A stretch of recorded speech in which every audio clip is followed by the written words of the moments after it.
President Biden and other world leaders are gathering in New Delhi for the G20 summit. And topping the agenda, the war in Ukraine. The summit comes just as Ukraine's counteroffensive enters its fourth month.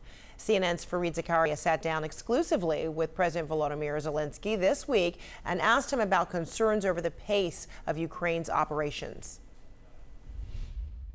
Everyone is wondering about the counteroffensive. There was a sense that it was slower than expected. Now there is some hope that it is speeding up. Can you give us a sense from your perspective, how is it going? It depends on many directions, on many cases and issues, how to speed up counteroffensive, but remember that we need the result. The result we have to get our land, we have to deoccupy the land, and it's also not about the land, it's about the people, because the frozen war is not the peace.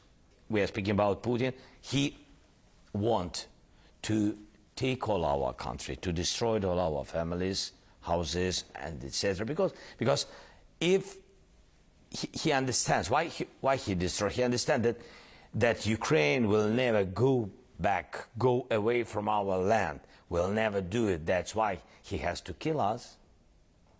He wants to do it. That's why when we speak about the counteroffensive, it depends on many cases. Of course, we gave a lot of time for Russians.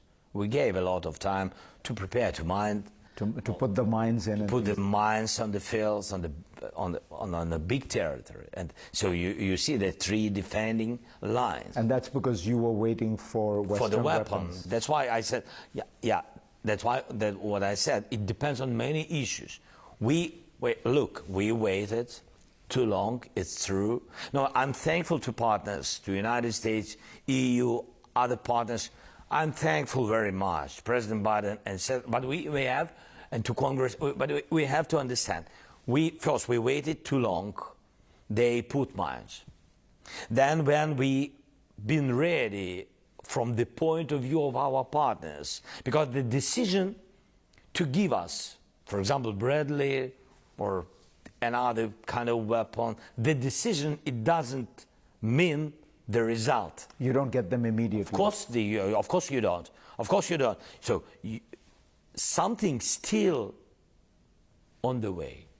Till now, when we are sitting and speaking about it, when counteroffensive, when a lot of different people said that it's too slow, but it's still on the way.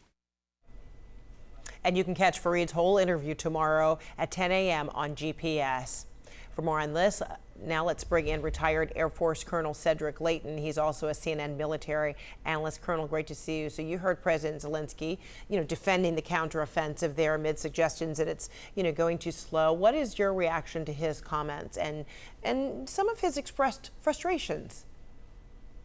Yeah, Fred, well, he's absolutely right. I mean, when you look at it from his point of view, he is in the middle of a war. He's fighting for the very existence of Ukraine, of his country, his culture, his society. And the lack of urgency, or at least the perceived lack of urgency in the West, has caused Ukraine a lot of grief. It has caused Ukraine to delay any counteroffensives. They were able to do magnificent things in terms of military speed last year when they were able to recapture areas around Kharkiv and later in the south around Kherson and that particular part of Ukraine.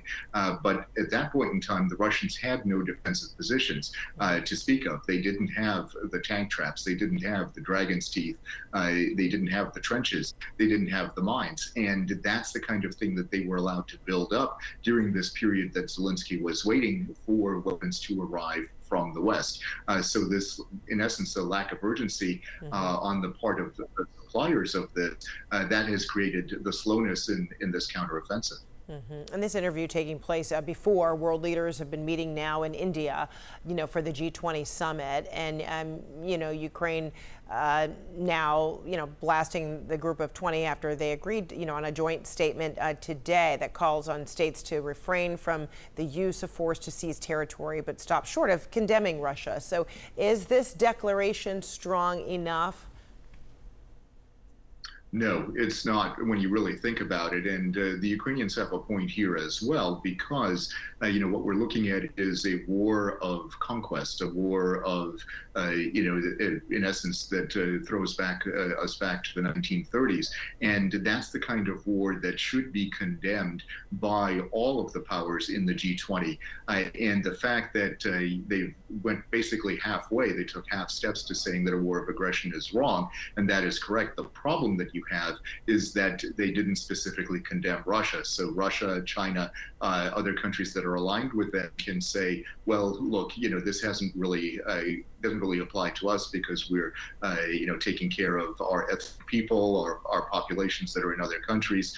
We're taking care of our own security, things like that. So they will find an excuse to justify their actions. And those excuses are, of course, going to create problems for the world order. And in essence, the G20 nations are not really defending the world order as they should be defending it. But of course, it's not necessarily in their interest in some specific cases to do so. All right. We're also learning this week of some rather stunning revelations in a new biography about Elon Musk, detailing his impact on the war in Ukraine. The book, Elon Musk, alleges the ex-owner disrupted a Ukrainian sneak attack against Russia, its naval fleet in Crimea, by shutting off Kyiv's internet access via his Starlink satellites. What do you make of those allegations? Well, they're quite serious, and it really shows that one individual, in this case Elon Musk, has a lot of power to influence war outcomes. And, it was good that he allowed Starlink to be used by the Ukrainians. That, in essence, saved Ukraine, because the communications that are allowed through Starlink, the connectivity that it enables, that is analogous to the kind of connectivity that a great power would have in their communications links. And the Ukrainians got that as a commercial off-the-shelf type capability. But when it was cut off, that enabled the Russians to, in essence, protect their fleet by not being attacked by the Ukrainians. And so, he's kind of playing a dual role in this. He's worried about the Russians responding with nuclear weapons to Ukrainian attacks, but on the other hand, he's not allowing the Ukrainians to defend themselves fully. He did, the right thing at the beginning of this conflict, but because he cut off communications at this particular juncture for that sneak attack, it prolonged, and has the possibility at least of prolonging the war at this point in time. All right, Colonel Cedric Leighton, we'll leave it there for now. Thank you so much. You bet, Fred.